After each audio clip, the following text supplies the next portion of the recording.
भारत एक ऐसा देश जहां पर आर्मी की वर्दी सिर्फ एक कपड़ा नहीं बल्कि सम्मान, बलिदान और पहचान है। सालों से इंडियन आर्मी में शामिल होने का युवाओं का सपना रहा है।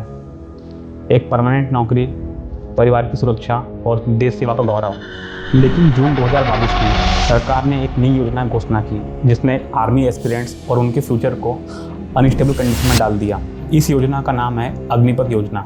इस योजना के अंतर्गत 17.5 वर्ष से लेकर 22 वर्ष के युवाओं को थल सेना, नौसेना और वायुसेना में 4 साल के लिए शामिल किया गया और उन युवाओं को नाम दिया गया अग्निवीर। 4 साल की इस सर्विस के बाद 25% अग्निवीर को परमानेंट रिजर्वेशन मिलेगा और बाकी 75% अग्निवीर को सेवा निधि और स्किल सर्टिफिकेट के साथ वापस सिविलियन लाइफ में लौटना पड़ेगा। हालांकि इस योजना को लागू हुए बीते 3 साल 8 महीने हो चुके हैं, फिर भी इस वीडियो में इस पुरानी योजना की नीतियाँ बताने का क्या ही मतलब है।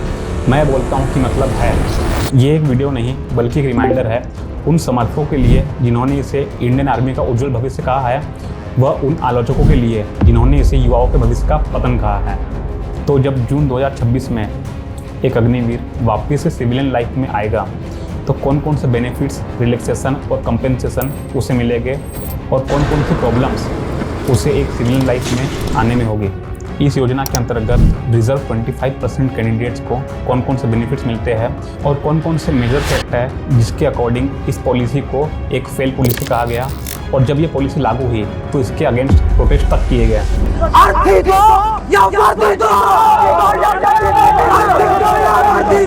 हम मरे हुए समान हैं, हमारी सांसें छीन ली गई हैं, छीन लो सांसें हमारी, फिर भी जिंदा है भारत सरकार के फैसले पर हम जिंदा है। Impact of this policy. जब ये पॉलिसी लागू हुई तो इस पॉलिसी को लेकर आर्मी एस्पिरेंट्स में काफ़ी आक्रोश दिखा।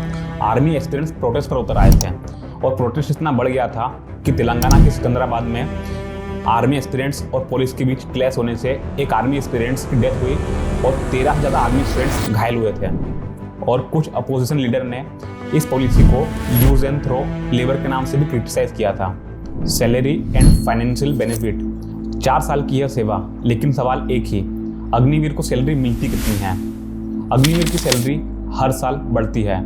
पहले साल 30,000 रुपये पर मंथ, लगभग 21,000 रुपये इन हैंड, बाकी के 9,000 रुपये सेवा निधि में व्यक्तिगत रूप से एक अग्निवीर का जमा किया जाता है और बाकी के 3 साल 10% इंक्रीमेंट के साथ इनकी सैलरी बढ़ती है और इनकी सैलरी का 30% हिस्सा सेवा निधि में जमा किया जाता है, वो भी 4 साल तक।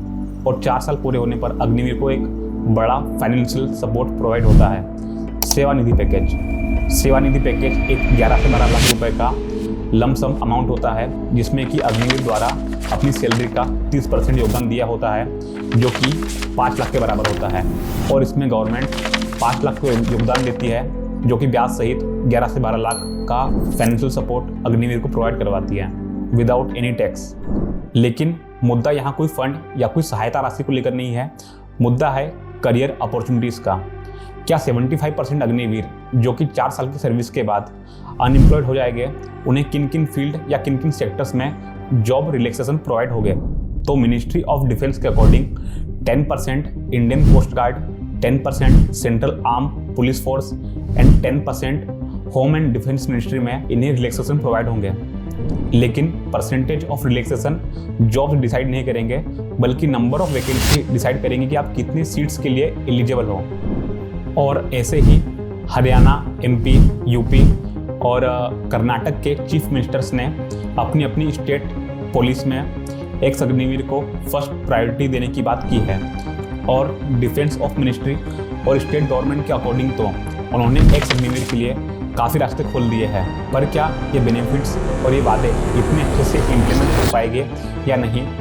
और 4 साल की सर्विस के बाद क्या एक्स अग्निवीर इन रिलैक्सेशन जॉब्स को क्वालिफाई कर पाएंगे या नहीं? तो इसका आंसर है शायद नहीं, क्योंकि एक अग्निवीर का वर्किंग आवर्स दिन के 8 से 9 घंटे होता है और हफ्ते के 6 से 7 दिन।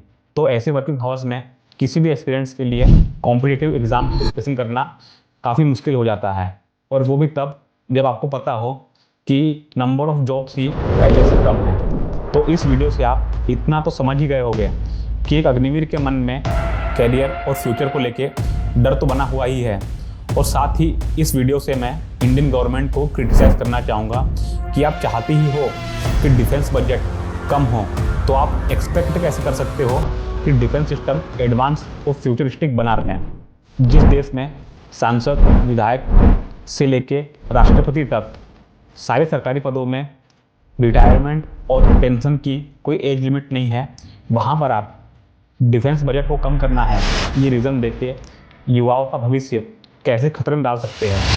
ये पॉलिसी कितनी अच्छे से काम करती है, इसके रिजल्ट आने वाले 4 महीनों के अंदर दिख जाएंगे। और देश सेवा के लिए इंडियन आर्मी में जो लोग हमारे ही बीच से गए हुए हैं, उन लोगों का मान सम्मान करना हमारा कर्तव्य है। और